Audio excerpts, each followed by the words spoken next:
Baik, Cik Arifin. Sambil-sambil saya nak isi ni. Ni resipi ni dari mana ni dapat ni? Sebenarnya resipi ni dari datuk nenek kita lah. itu Saya dia. orang Negeri Sembilan. Aha. Bila orang Nagori ni, Aha. dia nak raya baik lomang. Nak poso baik lomang. Mulut Nabi baik lomang.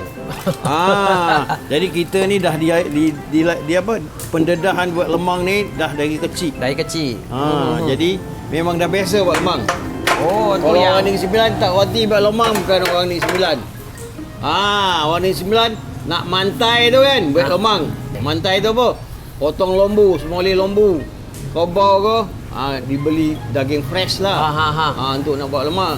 buat rendang. rendang. Buat rendang. Lepas tu bakar lomang sendiri. Bakar lomang sendiri. Nampak macam Eden tu. pun dah cakap Negeri Sembilan. Eden tu torai dia. Eden try.